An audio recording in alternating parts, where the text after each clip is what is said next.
Teachers. This video is going to walk you through the 3 steps you need to set up iPads in order to map test. Now this might be a little time intensive the first time you do it, but after that it's really smooth sailing. So you will not need to reset all of these settings the next time you do map testing. They should be all there. Also, if Walt got through the help desk tickets, these settings may already be active on your devices, and you'll have 2 less steps possibly to do. So I'm going to walk you through all of them just in case you want to start testing before they get through those help desk tickets to change your iPads, okay? So the first thing we want to do is to go into our settings, and we're going to turn off the pop-up blocker, okay? So I'm going to find my settings icon and tap on it. And here you have a menu that you can scroll through. Your pop-up blocker is part of your browser, so I want you to find Safari, and in Safari look for block pop-ups, and you want that to be turned off. So gray is good, green is bad. If it looks like this, please change it to this, okay? The next thing you need to do is to go into your settings and look for something called guided access, and we're going to turn that on, okay? So I'm going to walk you through where to find that. Again, we're still in our settings, and we're going to tap on General. In General, you have a menu called Accessibility. I'm going to tap on that. Under Accessibility, we're going to scroll to the bottom and see one called Learning, and in here is Guided Access. Now, I've shown several of you how to use Guided Access already, so you might be familiar with this. We're going to tap on Guided Access and then turn it on. Guided Access allows you to lock a student into an app and even block certain parts of the app. So for map testing, it will allow us to use a browser without the student navigating out of the browser or using any of the browsing features within the browser. So you're going to make sure it's turned on. Here, green is good, gray is bad. And then set a passcode, please. It should be a passcode that your students won't know. I'm going to set my passcode, something easy because I want to remember it. And then after you have that done, you can close this. The next thing you're going to do is to bookmark the NWEA testing site. So bookmark the site. I've asked Walt to send this to your iPads as an icon, but in case he didn't get around to doing that because they're incredibly busy right now, let me show you how to do it. You're going to tap on Safari, and you're going to type up here the testing site address. So you can see I've already gone there on my browser. It's test.mapnwea.org. Once you arrive to that site, you should see Join Session. If you don't see Join Session, there might be a warning that your pop-up blocker needs to be turned off, and then you'd return back to your settings and make sure you have that pop-up blocker turned off like I showed you in the beginning.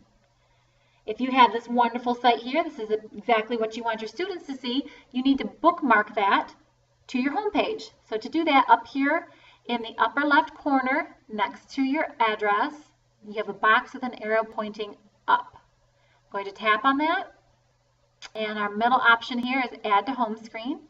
It's going to make a button on our home screen, and they name it, but you can change it. Instead of saying Test Player, I change it to say Map.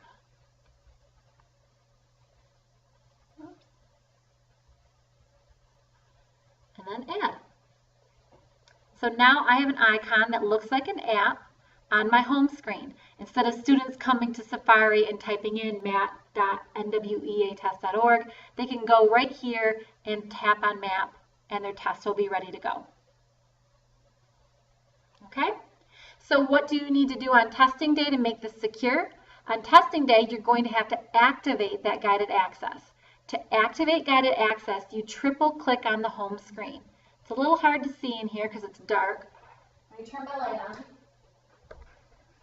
So here's my home button, and I'm going to triple click that home button. And you see guided access has started. Well, it doesn't look like much, but you'll notice up here, I can't touch on my address bar, and over here, I can't navigate out and put another page on, but I can refresh my page, and that's an important part to leave on here. So how do you get it to look like that? Well, let me show you. I'll turn my guided access off, and it will give me the options. I'm going to enter that passcode, and here we are. So when you first triple click, you're actually going to get a screen like this that says Guided Access. And on Guided Access, it says you can circle areas of the screen that you would like to disable. Well, we would like to disable the address bar up here and the navigation tools over here, but not the refresh icon. Okay? To do that, we're going to draw a circle around these tools. Try that again. Sometimes it's tricky. And there it's blocked in the entire bar. I'm just going to scoot it over a little bit. And then I'm going to draw another circle. And if it's not large enough, I'm going to scoot it over again. So now you see I have two gray bars covering the areas that I do not want students to use during testing. Once I have those in place, they will always pop up when I do Guided Access. So I'm going to hit Resume. If I'm a student in testing right now, you'll see that I can't tap into these areas. I can hit Refresh. I can't do a new page. And I can't go back or forward. Okay? To end Guided Access at the end of the test, you 1, 2, 3, triple click. You'll enter your passcode in, and then at the top in the upper left-hand corner, say End. And that will resume it to a normal testing window. That means you can go like this and close it and resume back into your daily activities using the iPad.